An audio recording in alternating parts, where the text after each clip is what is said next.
tell you what, being able to play that on the airwaves of Manchester in those early days of Sunset was, well, heaven, to put it mildly.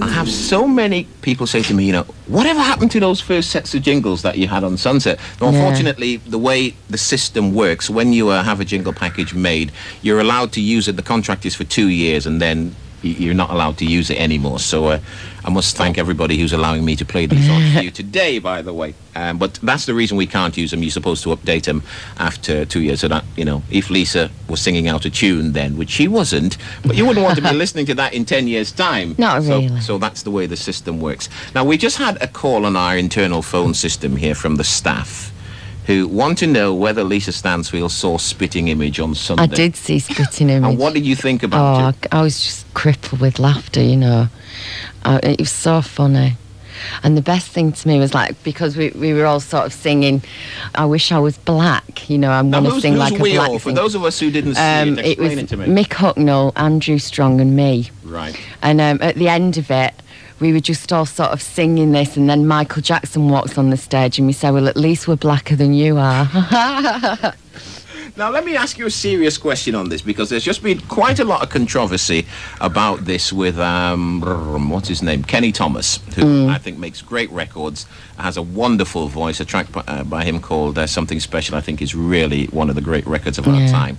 Now, he appeared at the Blues and Soul Night Out, and there's a whole lot of press saying he shouldn't be there, he doesn't sing soul, and all this sort of nonsense, which I totally refute. Yeah. But do you get that? I mean, do you get people saying to you, you're not black, you can't sing soul? Well, I think there's a sort of cliquey thing in some black circles where they just can't accept that if you're not black, you can't sing soul. I think, if you've got it inside you, then you can do it. Well, I've no doubt about it. I mean, the records you make, if that's not soul, then I don't know what is. Yeah. I mean, and God almighty, I've been playing it long enough. And it's the same with some of the stuff that Mick Hucknall does, absolutely fantastic. I think this guy from Wet, Wet, Wet, is just the most amazing voice. Yeah. And there are people out there, and I think it's an absolute nonsense, and people who want to criticise your music on that level. I just think it's because certain people have got a hang-up about it, and they're quite precious about their colour or whatever.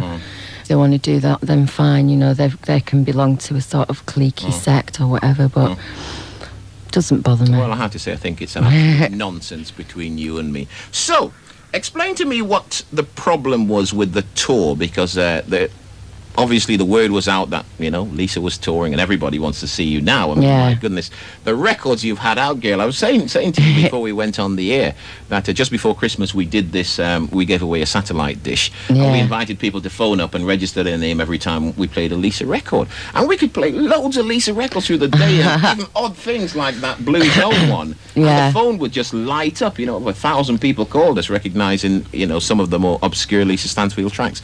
So, I mean, tell me, what happened to the concert? The concerts kept getting put back further and further. And I think a few of the musicians got a bit annoyed, and they said, oh, well, we can't wait any longer, we've got to do other things. And the drummer was working on stuff, and he couldn't get any time to do it. And so Snowboy was doing something else as well.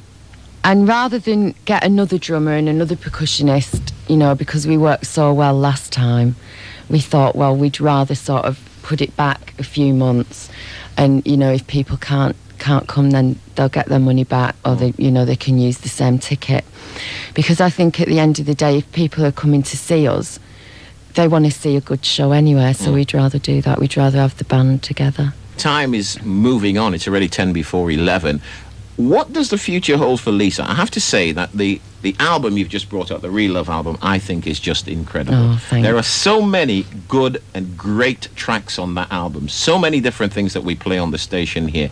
Where to now for Lisa and the rest of the team as well? Well, we've got to get the tour out of the way. That's three months solid, really, just sort of going to all sorts of different places.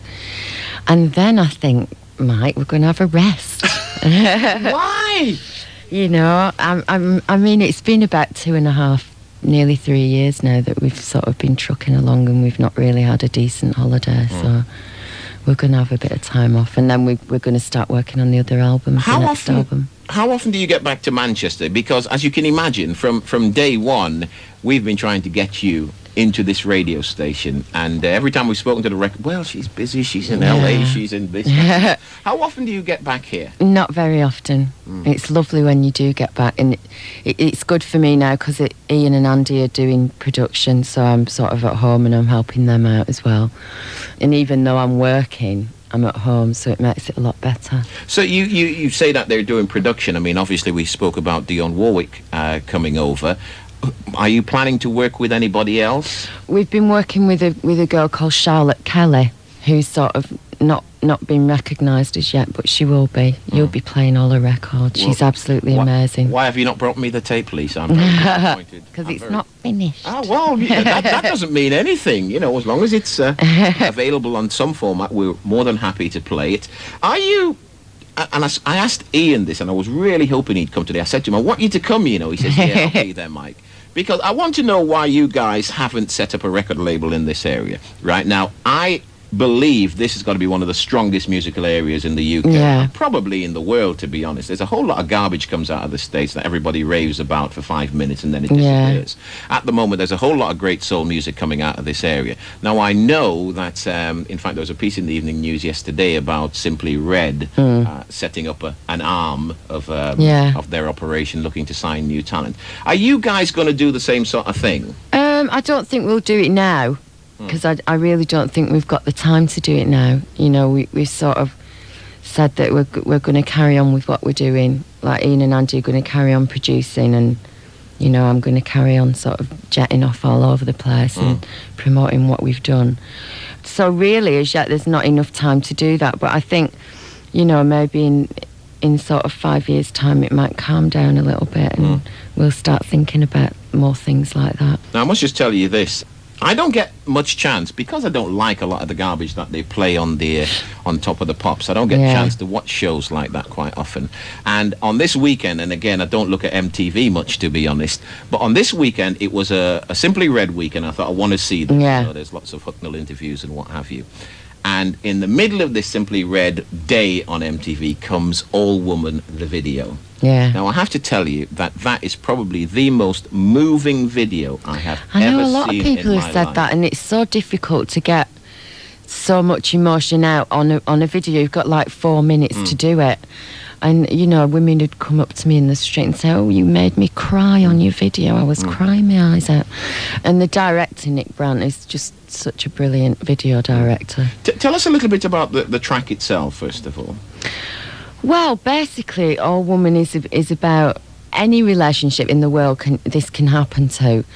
You know, and it's that two people fall in love, getting it on together, and they're really having a good time, and they decide that maybe they're going to set up home together, you know, and then you've got the mortgage to think about, you've got the repayments for the fridge and all this sort of thing, and really you lose track of why you got together in the first place, and it's a bit sad really, because you just end up sort of trucking along and doing your own thing, and you don't really look at each other anymore, you don't really sort of talk anymore, and it's just saying that anyone in the world can have this problem, and it's quite sad really.